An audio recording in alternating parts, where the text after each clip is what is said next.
Yeah. I'm ready.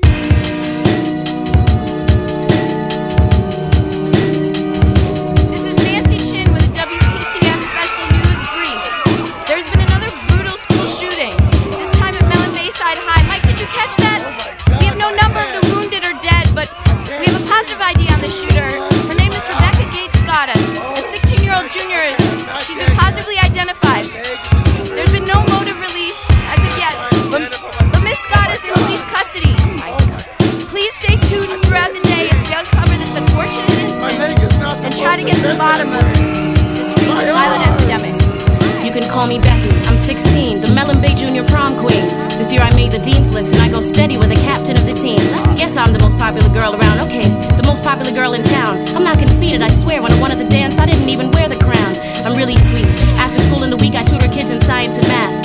And everyone in my class has gone back and taken a test and passed. I live with my little sister and grandfather, and mom and dad, of course. They've been together for 25 years and never dreamed of a divorce. My mom's a doctor.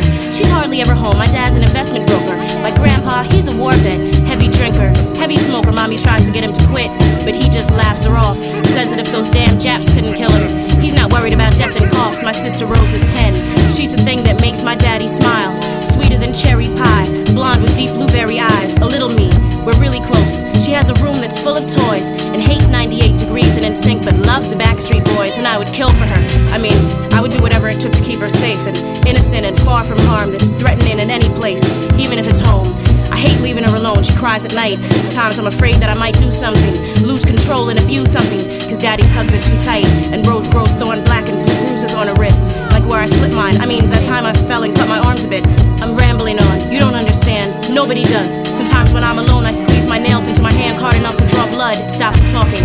I'm not crazy. It's probably just from when I had braces. And when I lay in bed at night, I'd pick up radio stations and they used to tease me, call me names and stuff, but that's just kids. I used to be mad about it, but that was then. Now I'm grown, forget about it. Now I'm picture perfect, pretty, prissy, painted, and deserve it. And I pity those who hurt me. I lay the law, guilty verdict.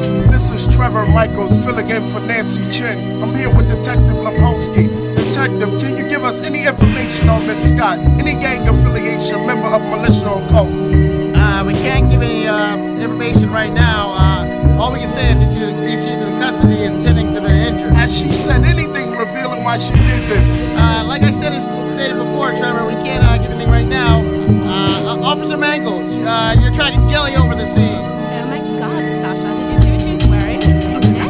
Yeah. I hear them talking about me. They think I don't, but I know what they're saying. They think I can't hear them when I'm walking past. They stop and smile and chat, but all the while they're plotting behind my back. All my friends, even the teachers, even when I'm cheering, I can hear them whispering way up in the bleachers. They think I'm ugly. They're still calling me names. They think that it's funny. Think I'm nothing without money. Think I'm anorexic and hungry. Even my best friend, I hate them all. They're all plotting against me, trying to convince me that nothing's wrong. But the whole world's against me, I know it. The principal called me in the office to talk about the dean's list, and then he backed me up into the door and made me touch his penis and called me a whore, and said that if I told, he'd do everything in his power to keep me from graduating until I was old, then on to Rose, who he'd deflower. And daddy doesn't come into my room at night since Rose was about 6. I guess I missed the times he used to visit me. You think that I'm sick? Well, I don't care. And mommy knew, and she wanted to join in the fun. But ever since my little sister was born, they made her number one. And grandpa makes me hold this thing and put my mouth on it. So ever since I can remember, I've never told anyone about it, but I've got a plan, and I don't care who thinks it's wrong. If you were me, what would you do? Played along till now, but tell me, would you? Hello, this is Fred Andrews, and you're watching Middle America School Forum. I'm here with Timmy Andrews, a sophomore who attends Mellon Bayside High. Hello, Timmy. Hey, how you doing? Oh, very good. Welcome to the show. Nice to be here. Timmy, can you tell us anything about Miss Scott? We're trying to get to the bottom of why she would do such a thing. What can you tell me about her? Have you seen her in school? I mean, actually, she seemed like a very popular girl, and I never would have expected none of this to happen. I mean, it was just a shocking thing for me to see and witness, actually. I mean, I'm like, confounded.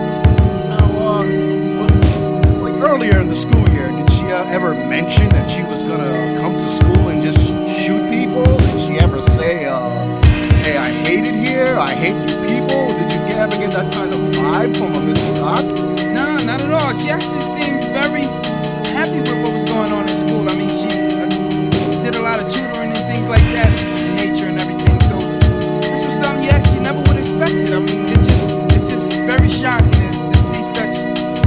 happen at this moment. Yeah, we're also here with Calvin Jackson. Mr. Jackson, can you give us any insight on what's going on? Well, Fred, this is some bullshit. Frankly, I think that America needs to stop raising our children, and you should be allowed to beat your kids. Then shit like this would not happen. This morning I got up, walked to the bathroom, grabbed the scissors and stared in the mirror and started cutting till there was almost nothing left. Hair falling in chunks, and picked up a blunt razor and passed it once. Starting at the back of my neck, I move it slowly forward to the front. A reverse bizarre taxi driver with blood dripping in my eyes. I looked and laughed loud. Mommy heard and walked by the door and passed out. I grabbed the bitch by her feet, closed the door and tied her to the bed. Stripped her, gagged her mouth and jumped to the top. Pulled the razor back and ripped her fucking throat open. Watched her choke and soaked in blood. I headed downstairs to the kitchen, grabbed Rose by the hair and slid her with Daddy standing there. He tried to tackle me, so I jabbed him in the abdomen. Then I jumped, flipped, turned, and stabbed him in the back again. And when he fell to the floor, I stopped, heard a loud bang and a cough. I walked in the living room and Grandpa stood, gripping a sawed-off. So I thought quick and dropped to my knees and started crying and screaming, why, and I'm sorry, and what have I done, and all sorts of emotional lying. He dropped the gun and ran to me, shaking and screaming. I tried to free myself and go for the gun, but his grip just wouldn't let me. Grandpa, call the police. I think Rose is still breathing, please. He let go, ran to the kitchen. I ran to get a hold of the piece. I picked it up, cocked it back, and blew off both of his knees. Left him laying in the hall bleeding to death, and I snatched the car keys. Oh God. Okay. What have I done? All right. I didn't do anything wrong. They deserved it. They got what was coming to them. It's not me. I'm not crazy. I'm not hearing voices. No. It's what was supposed to happen. Now, I'm just gonna go to school and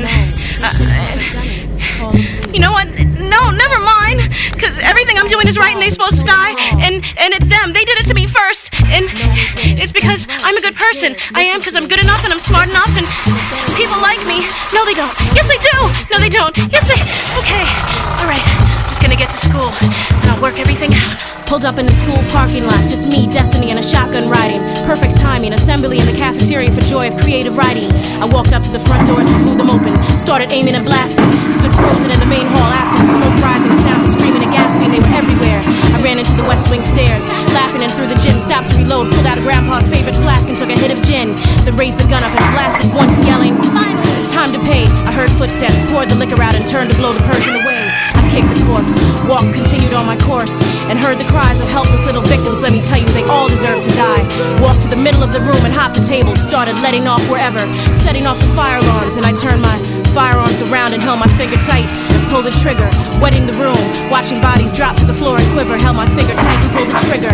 Bloodbath, there was red everywhere, on the walls, on my hands, on the doors, on the lunch trays, on the posters, on the ceiling fans. I raised the gun up and shot out the glare of the fluorescent lights, stopped and smiled to listen to fights in the dark and mayhem. It all serves him right. Continued shooting till the last shell dropped. Then I hopped off the table and stood in the middle of the room, leaned back and admired the view. It was like a sunset in hell. Okay, on the count of three, we're gonna bust in. 1, 2, 3, here we go!